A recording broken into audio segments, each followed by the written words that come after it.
Ma'am, we don't serve your kind here. Perhaps try the McDonald's down the street. The words hung in the air like poison. Brittany, the blonde hostess, smiled as she deliberately tore Maya's reservation printout in half. The paper fluttered to the marble floor at Maya's feet. Around them, the upscale restaurant fell silent. Silverware stopped clinking. Conversations died mid-sentence. Phone cameras emerged from designer handbags, recording every second of the humiliation. Maya stood perfectly still in her tailored navy blazer. Her expression remained calm, almost serene. Only her manicured fingers, tapping once against her Hermes bag, betrayed any emotion. The hostess stepped closer, voice dripping with false concern. "I'm sure you understand. This establishment has certain standards." Maya's lips curved into the faintest smile. "Standards," she repeated softly. "Have you ever been judged by your appearance before anyone knew your true power?" 20 minutes earlier, Maya had confirmed her 8 p.m. reservation through OpenTable. The confirmation email sat in her iPhone. Timestamp clear, 7:42 p.m. She showed the screen to Brittany. "System must have glitched," Brittany said without looking. "We're fully booked through New Year's." Maya glanced past the hostess station. 6 empty tables dotted the dining room, white tablecloths pristine and waiting. The restaurant held maybe 30 people in a space designed for 80. "I see several available tables," Maya said quietly. Brittany's arms crossed over her chest, blocking the entrance. "Those are reserved for our regular clientele, people who fit our atmosphere." The words carried weight beyond their surface meaning. Maya had heard this language before, in boardrooms and country clubs, the careful dance of discrimination dressed in business speak. Derek, the assistant manager, approached with practiced concern.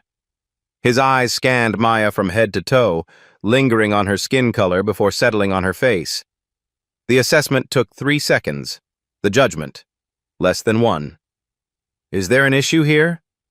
Derek's smile never reached his eyes. "No issue," Maya replied, "simply honoring a confirmed reservation." At table 12, Zara Martinez looked up from her food blog notes. The 28-year-old influencer had built her following on authentic restaurant reviews. Her phone was already recording when she hit the Instagram Live button. "Hey everyone, Zara here at Meridian Prime," she whispered to her camera. "Something's happening at the hostess station. This is not okay." The viewer count climbed, 47, 89, 156 people watching in real time. Derek positioned himself beside Brittany, creating a human wall. "Ma'am, I'm going to have to ask you to respect our establishment's standards." Standards. Maya's voice held no emotion. She checked her Cartier Santos watch, 8:02 p.m. Interesting word choice. Her phone buzzed against the hostess stand. The caller ID read Goldman Sachs Private Wealth. Maya declined the call without looking. "Look, honey," Brittany's voice dropped to a stage whisper meant to carry. "This isn't a place for food stamps. Maybe try somewhere more budget-friendly." The comment hit like a slap. Conversations at nearby tables stopped entirely. Phones appeared in more hands, cameras rolling. Maya remained statue still. Her fingers found the edge of her handbag, where a black card peeked from the leather fold. Not just any black card. The distinctive design of an American Express Centurion. The card that required a $10,000 annual fee and no preset spending limit. "I have exactly 10 minutes before my business partner arrives," Maya said, checking her watch again. "Would you prefer to resolve this professionally?" Derek stepped closer, invading her personal space. "Ma'am, you need to understand something. We have a reputation to maintain. Our guests expect a certain environment." The coded language wasn't subtle. Maya had faced this before, but never quite so blatantly. These real-life stories of discrimination played out daily across America, hidden behind polite words and business policies. Zara's live stream hit 400 viewers. Comments flooded the screen. This is disgusting! Someone call the manager. What restaurant is this? Film everything! Call security, Derek murmured to Brittany, loud enough for Maya to hear. If she doesn't leave voluntarily... Maya's expression didn't change. If anything, her smile grew slightly. Security, of course. A busboy named Carlos paused near their group, pretending to wipe down the hostess station. His uncomfortable glances between Maya and the managers spoke volumes. He'd seen this script before. 9 minutes, Maya said softly, checking her watch again. Brittany leaned against the hostess stand, confident in her position. Honestly, I don't know why people like you even try places like this. There's a perfectly good Applebee's in the mall.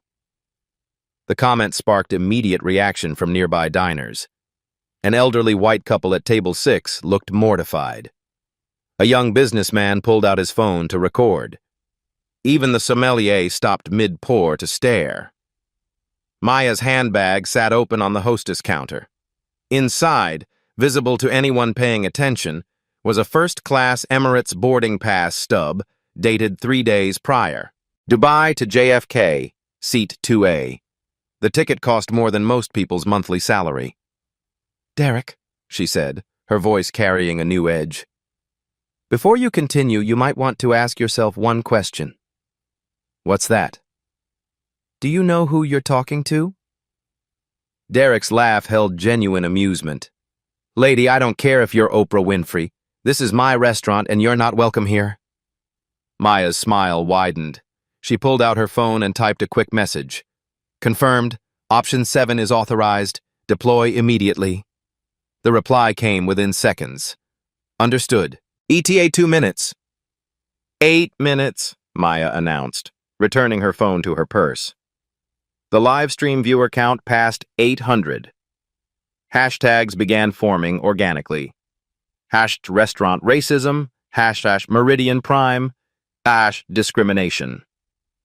The touching stories emerging in comments revealed how common these experiences were for black diners across the country. Maya stood perfectly still, hands clasped in front of her.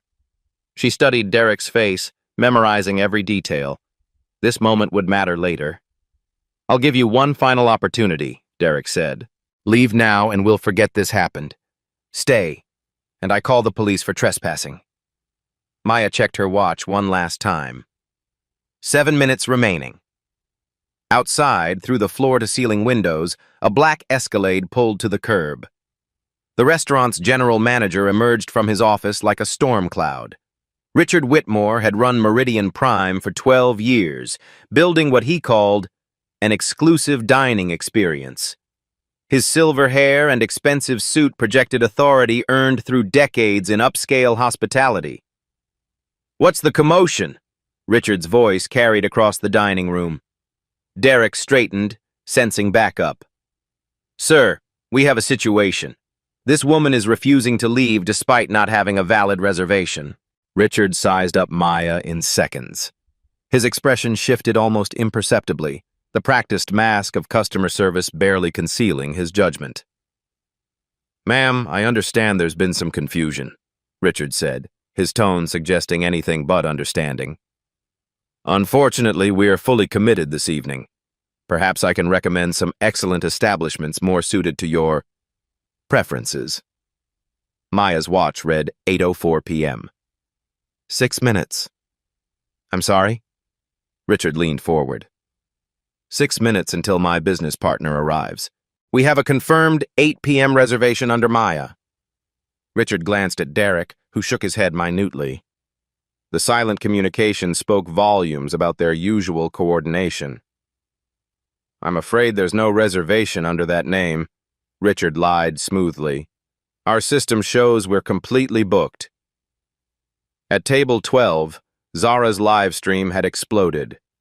Over 1,200 viewers watched the confrontation unfold. Comments streamed faster than she could read them. Which restaurant is this? Someone call Channel 7 News. This is 2025, not 1955. Get their names. The hashtag Meridian Prime Racism began trending locally within the Manhattan dining scene. Food bloggers were already sharing the stream, amplifying the reach exponentially. "Sir," Maya said, her voice carrying new steel, "I'm going to ask you once more to honor my confirmed reservation." Richard's smile grew condescending. "Ma'am, I've been in this business for 25 years. I know how to run a restaurant, and I know our clientele. This establishment caters to a very specific demographic." The words hung in the air like an admission of guilt. Several diners gasped audibly. Phone cameras multiplied across the room. "Security is on the way," Derek announced, checking his own watch. "You need to leave now." Two uniformed guards entered through the main entrance. Mike Torres, the senior guard, approached with practiced authority. His partner Carlos Santos hung back, visibly uncomfortable with the situation. "Ma'am, I'm going to have to ask you to leave the premises," Mike said, his hand resting on his radio. Maya studied both guards carefully. Carlos looked young, maybe 25, with kind eyes that kept darting away from the scene. Mike seemed harder, more willing to follow orders without question. "5 minutes," Maya said simply. Richard stepped closer, frustration bleeding through his professional veneer. "This is ridiculous. Mike, please escort this woman out. She's disrupting our guests." The elderly couple at table 6 stood up abruptly. The husband threw his napkin down with disgust. "Check, please. We're leaving." Their waiter hurried over, confused. "Was there something wrong with your meal, sir?" "Yes," the man said loudly enough for half the restaurant to hear.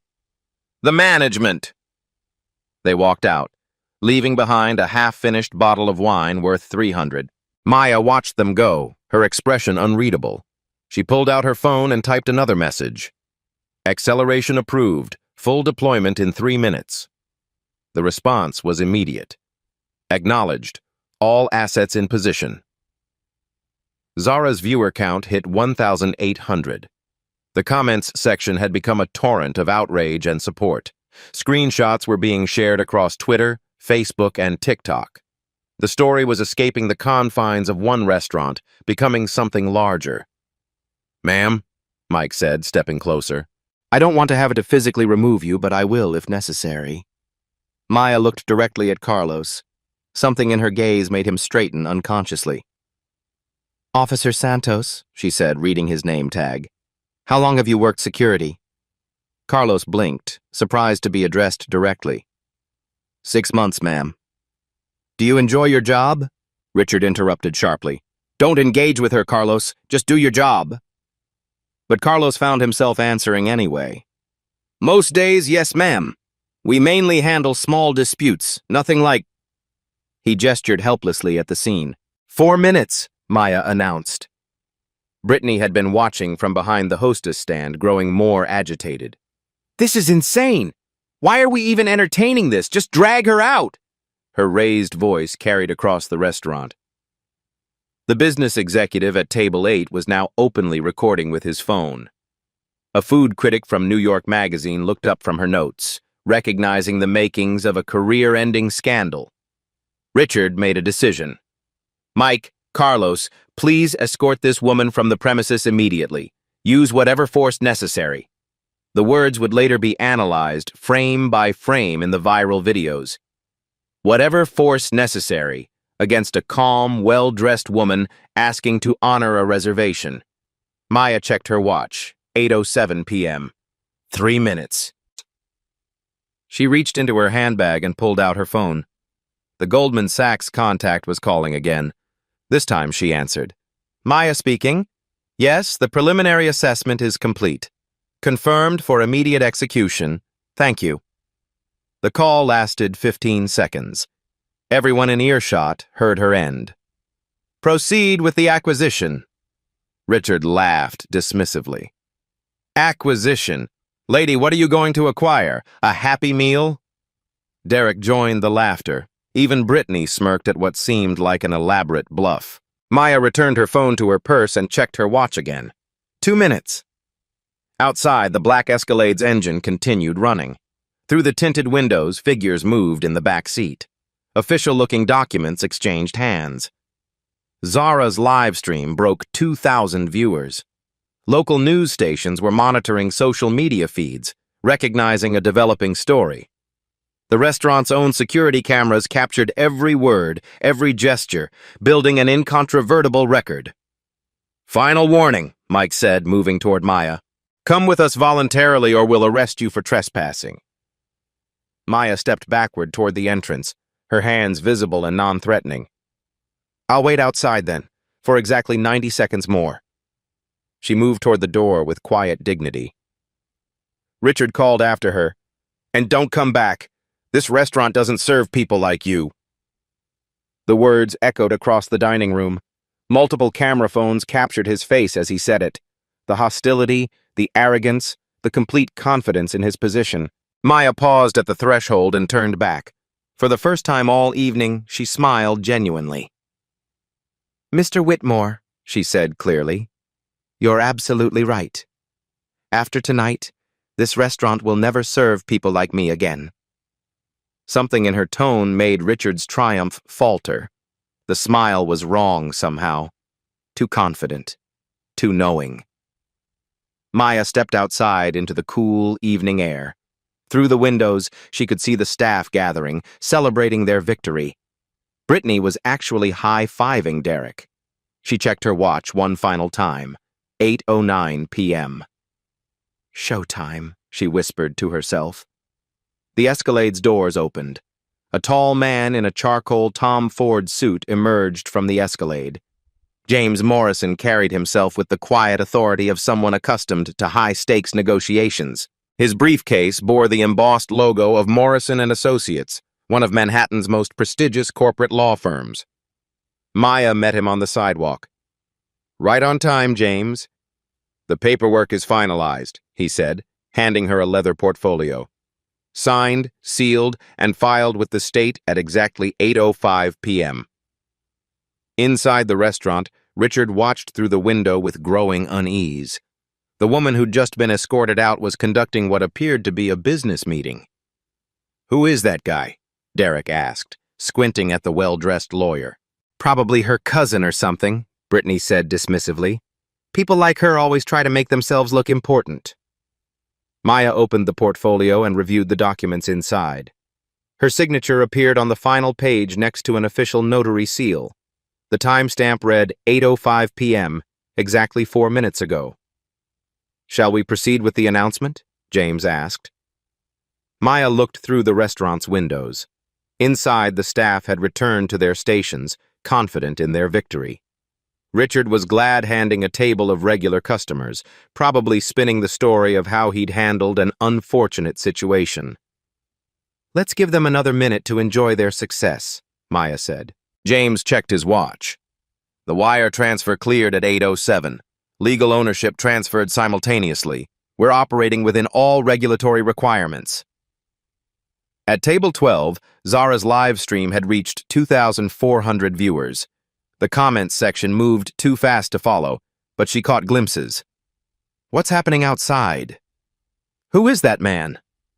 This is getting crazy." Maya and James approached the restaurant entrance. Through the glass doors, they could see the hostess station where this confrontation had begun just minutes earlier. "Ready?" James asked. "I've been ready for this moment for years," Maya replied. They entered together.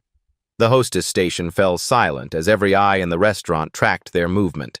Brittany looked confused, Derek appeared nervous, and Richard's confident expression began to waver. "Excuse me," Richard called out. "I thought I made it clear that you weren't welcome here." Maya stopped at the hostess station, exactly where she'd stood 15 minutes earlier. James positioned himself beside her, briefcase in hand. "Mr. Whitmore," Maya said calmly, "I'd like to introduce you to James Morrison, senior partner at Morrison & Associates. He's here regarding a business matter." Richard's laugh sounded forced. "Lady, I don't know what game you're playing, but this restaurant isn't for sale." "Actually," James said, opening his briefcase, "it was. As of 8:05 p.m. this evening, the sale is complete." He withdrew a tablet and activated the screen. The document displayed was unmistakably legal. Corporate letterhead, official seals, notarized signatures. "This is ridiculous," Derek said, but his voice lacked conviction. James turned the tablet toward the gathered staff. The header read, "Asset Acquisition Agreement, Meridian Prime Restaurant." Maya stepped closer to Richard.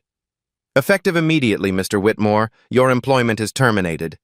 You have 30 minutes to collect your personal belongings and leave the premises." The words hit like a physical blow. Richard's face went white, then red with rage. "You can't fire me. I've been here 12 years. This is impossible." James consulted his tablet. According to the employment contract on file, all staff serve at the pleasure of the ownership entity. As of 8:05 p.m., that entity is Maya Hospitality Group. Maya reached into her handbag and withdrew a business card. She placed it on the hostess station where her torn reservation had fallen 20 minutes earlier. The card read, "Maya, Chief Executive Officer, Hospitality Group." Silence fell across the restaurant like a curtain. Every conversation stopped. Silverware hung suspended in midair. The only sound was the quiet hum of the air conditioning system. Brittany stared at the card, her mouth opening and closing like a fish. But you're black?" Maya finished calmly. "Yes, I'm also the owner of 47 restaurants across the tri-state area. As of tonight, 48. Derek backed away from the hostess station as if it had become toxic. "This can't be real. This is some kind of scam." James produced additional documents from his briefcase. Wire transfer confirmation for $4.7 million, completed at 8:07 p.m. New York State business registration, filed at 8:06 p.m. Corporate tax documents, submitted electronically at 8:08 p.m. The numbers were specific, official, impossible to fake in real time. Maya had acquired the restaurant while standing outside being humiliated by its staff. "Carlos," Maya said, addressing the younger security guard directly. "Effective immediately, you're promoted to head of security for this location. Your new salary is $65,000 annually, plus benefits." Carlos blinked hard, struggling to process what was happening. "Ma'am, I don't understand." "You showed respect when others showed prejudice," Maya said simply. "That matters." She turned to Mike, the senior guard. "Your conduct tonight violated basic human dignity protocols. You're suspended pending review." Mike's confidence evaporated. "You can't just walk in here and—" "Actually," James interjected, "she can. Legal ownership grants full operational authority." Zara's live stream had exploded to over 3,000 viewers. The comments were moving so fast, they created a blur of excitement and disbelief. Screenshots of Maya's business card were already circulating on Twitter. Richard found his voice, though it cracked with desperation. "This is a setup. Some kind of elaborate revenge fantasy."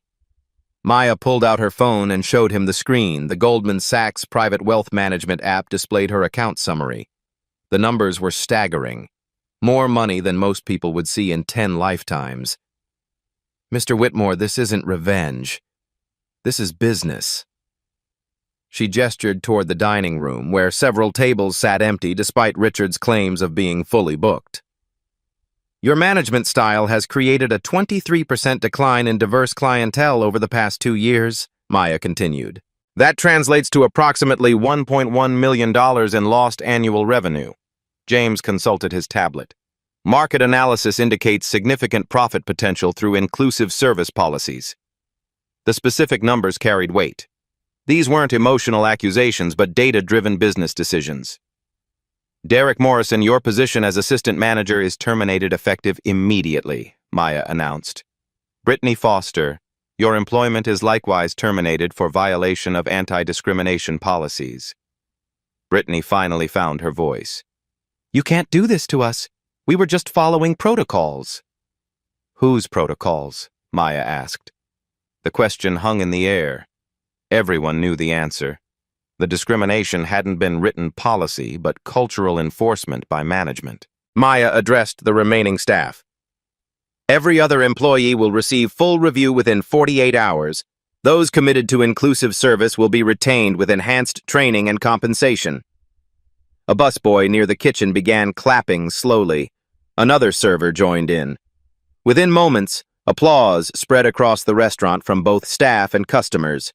Richard's face had progressed through shock to rage to something approaching panic. "This won't stand. I'll sue. I'll fight this in court." James opened another folder. "Mr. Whitmore, you're welcome to pursue legal action. However, I should mention that tonight's events were recorded by multiple witnesses, including restaurant security cameras and social media live streams." He gestured toward Zara, whose phone was still capturing everything. "Additionally, we've documented a pattern of discriminatory practices spanning several years through customer complaints and staff reports." Maya checked her watch. 8:15 p.m. Exactly 15 minutes since her business partner was supposed to arrive. "James, please explain the broader context to Mr. Whitmore." James nodded professionally. "Ms. Maya's acquisition tonight was part of a larger market correction strategy. Maya Hospitality Group has been monitoring establishments with concerning diversity metrics across the region." He paused to let that sink in. This restaurant's reputation for exclusionary practices made it a prime candidate for intervention. The word intervention carried layers of meaning. This wasn't random revenge, but systematic change. Maya turned to address the entire restaurant.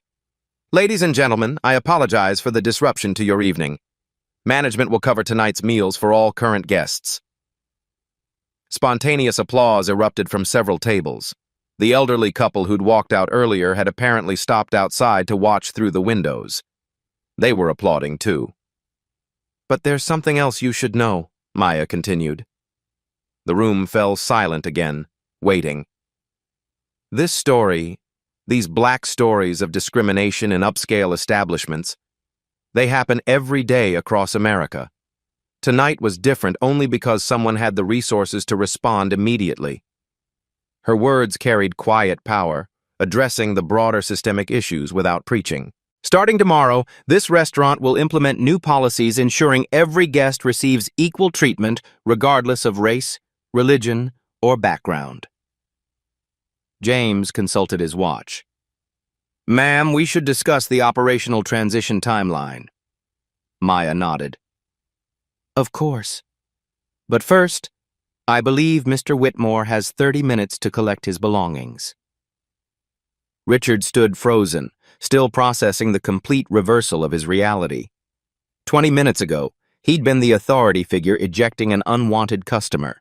Now he was unemployed, his career in upscale hospitality effectively over. "This isn't possible," he whispered. Maya's expression softened slightly. "Mr. Whitmore, discrimination isn't just morally wrong, it's bad business. Tonight, you learned both lessons simultaneously." She turned toward the dining room, where customers and staff watched with rapt attention.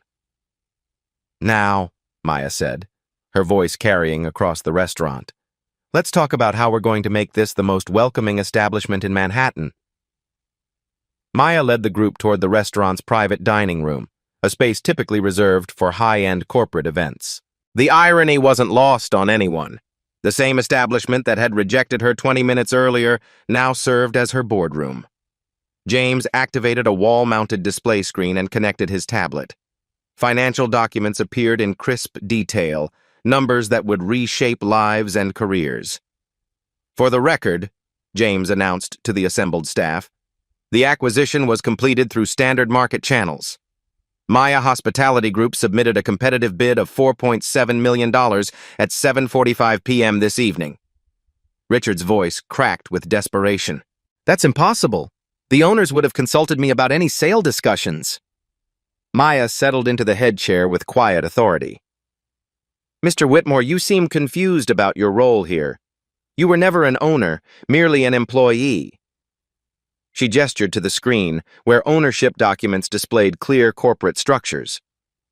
"The Hendricks family has owned this property since 1987. They've been exploring divestment opportunities for 18 months due to declining profits." James pulled up financial reports spanning 3 years. The numbers painted a stark picture of gradual revenue decline. Under your management, Maya continued, this restaurant has lost $1.3 million in potential annual revenue through exclusionary practices. The data was devastating. Customer surveys showed consistent patterns. Reviewers of color frequently mentioned feeling unwelcome, resulting in negative online ratings that damaged the restaurant's broader reputation. A simple demographic analysis reveals the problem, James said, highlighting specific metrics. Manhattan's dining population is 34% Black and Latino. This restaurant's customer base is less than 8% minority. Derek shifted uncomfortably. We never turned away paying customers. Didn't you? Maya's voice carried quiet steel.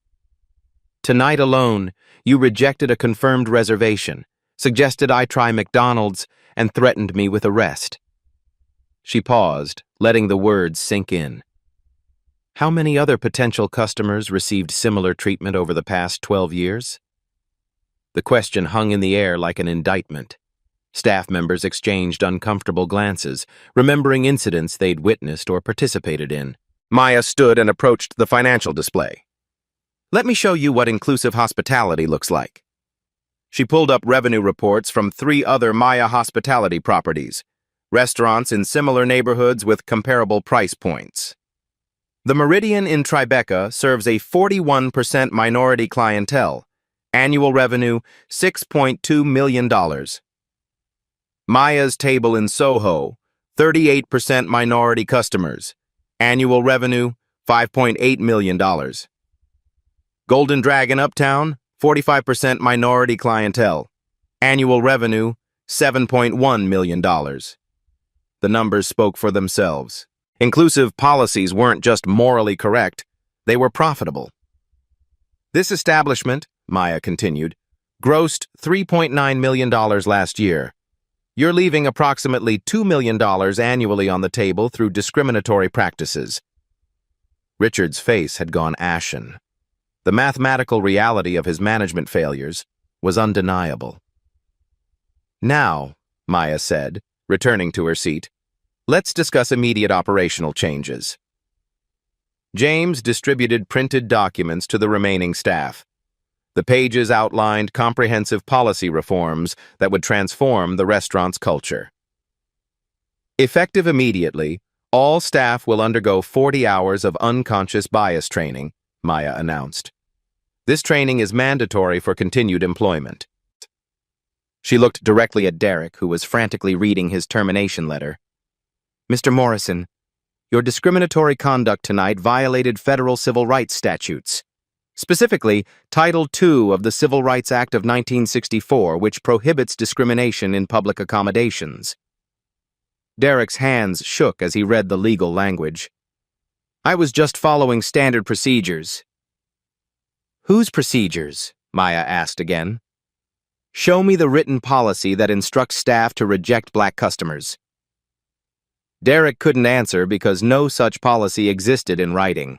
The discrimination had been cultural, enforced through unspoken understanding and management example. James consulted his legal notes. Mr. Morrison, your statements tonight were recorded by multiple witnesses, suggesting that a customer try McDonald's based on their race constitutes clear discriminatory intent. The legal framework was solid. Maya's team had documented everything carefully, building an airtight case. Here's what happens next, Maya said, addressing the entire group.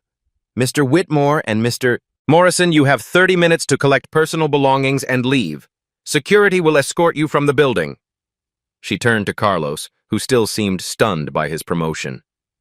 Carlos, your first assignment as head of security is ensuring they leave peacefully. Carlos straightened, finding his voice. Yes, ma'am, I understand. Maya continued outlining the transition plan.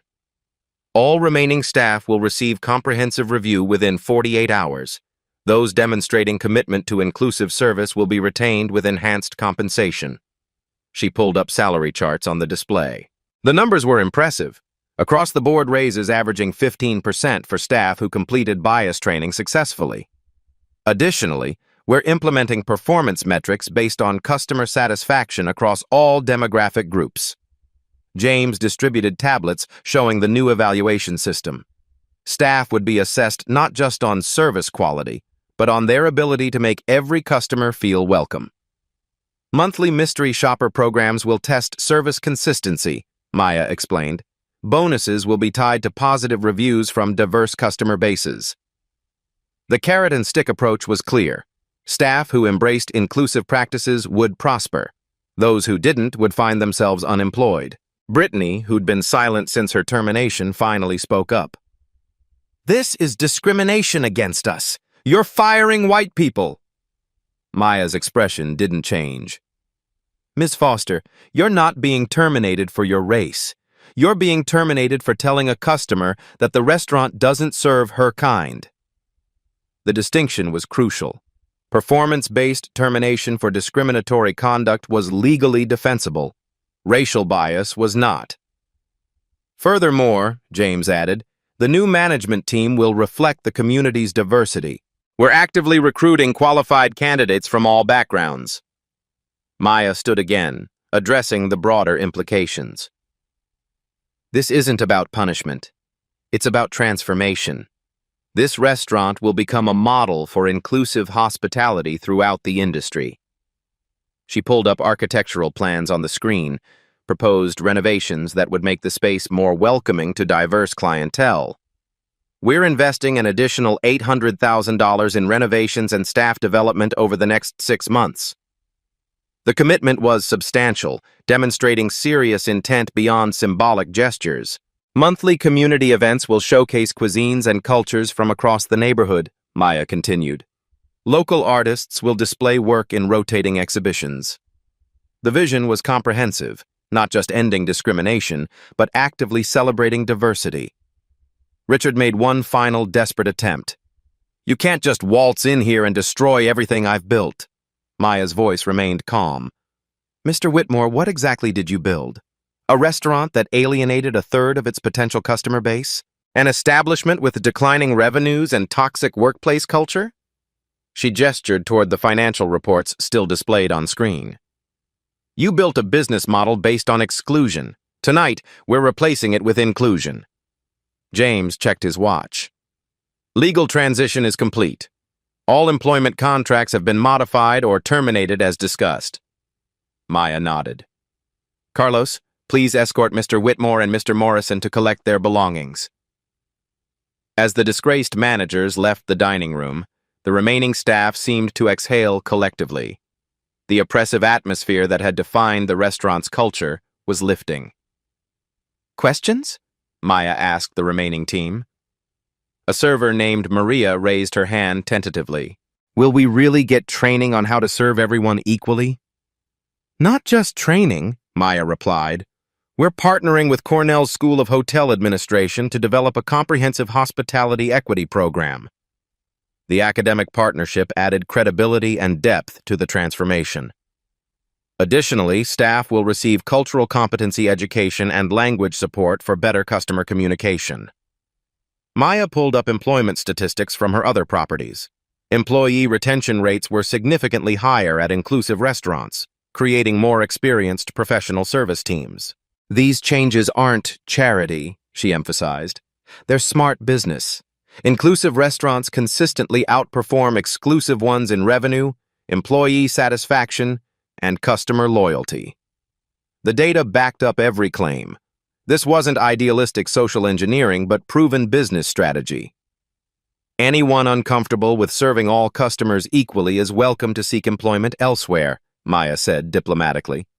"This transition is voluntary for existing staff, but commitment must be genuine." She looked around the room, meeting each person's eyes. "Tomorrow, we begin rebuilding this restaurant's reputation, not through marketing campaigns or publicity stunts, but through consistent, excellent service for every single customer." The transformation had begun. 6 weeks later, Maya returned to the restaurant for her first official dinner as owner. The transformation was remarkable, not just in decor, but in atmosphere. The space hummed with genuine warmth instead of manufactured exclusivity. Keisha Williams, the new hostess, greeted her with professional enthusiasm. "Good evening, Miss Maya. Your table is ready." The young black woman had been promoted from server after completing the hospitality equity program with distinction. Her presence at the front desk sent an immediate message about the restaurant's new values. Maya surveyed the dining room as she walked to her table. The clientele reflected Manhattan's true diversity: families of various backgrounds enjoying special occasions, business professionals conducting deals, couples celebrating anniversaries. Carlos approached in his new head of security uniform, confidence replacing the uncertainty she'd seen that first night. "Ms. Maya, how are the new protocols working?" she asked. "Beautifully," Carlos replied. "We've had 0 discrimination incidents since reopening. Customer satisfaction scores are up 47%. The numbers told the story better than any speech. Maya's data-driven approach was producing measurable results. At table 12, the same spot where Zara had live-streamed the original confrontation, a family was celebrating a grandmother's birthday. The elderly Latina woman was surrounded by 3 generations, their laughter carrying across the restaurant. "That's Mrs. Rodriguez," Keisha mentioned as she seated Maya. She said she'd never felt comfortable in upscale restaurants before. Now she comes twice a month with different family members. These real-life stories of transformation were multiplying throughout the community. Word-of-mouth recommendations from previously excluded customers were driving significant new business. Maya opened the redesigned menu, which now featured dishes representing the neighborhood's cultural diversity alongside traditional American cuisine. The Colombian arroz con pollo sat beside classic beef Wellington, both prepared by the expanded kitchen team. "How's the staff transition progressing?" Maya asked Maria, her server from that first night. "It's been incredible," Maria replied. "The training wasn't just about bias. We learned about different cultural dining customs, dietary restrictions, communication styles. I'm a better server for everyone now." The comprehensive education program had exceeded expectations. Staff members reported feeling more confident and professional, equipped to serve any customer who walked through the door. Maya's phone buzzed with a text from James. "Monthly review complete. Revenue up 34% from same period last year. Staff retention at 96%. The financial turnaround had been swift and substantial. Inclusive policies weren't just ethically correct, they were dramatically profitable. During dessert, Maya noticed a familiar face at the bar. Richard Whitmore sat alone, nursing a whiskey and staring at his former domain.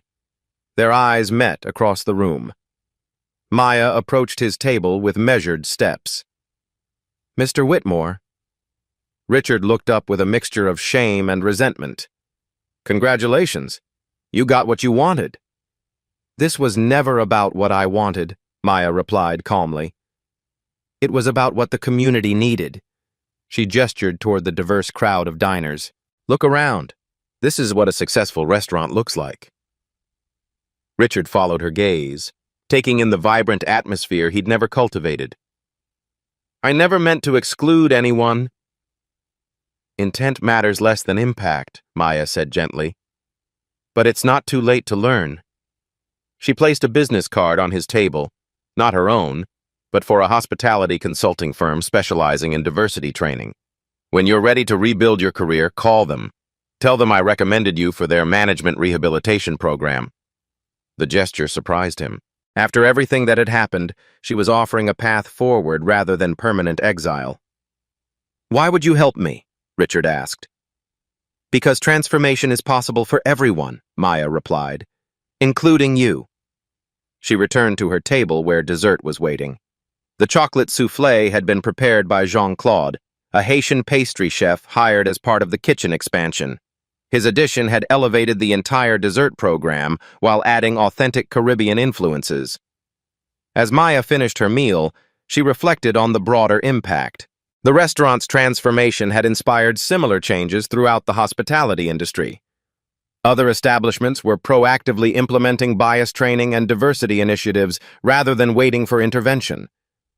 The touching stories emerging from these changes extended far beyond one restaurant. Families were discovering new venues where they felt genuinely welcome. Young professionals of color were advancing in hospitality careers previously closed to them. Maya's phone showed dozens of messages from other business owners seeking guidance on inclusive practices. The model she'd created was spreading organically across the industry. "Ms. Maya," Keisha approached with a tablet. "The 9 p.m. reservation just arrived?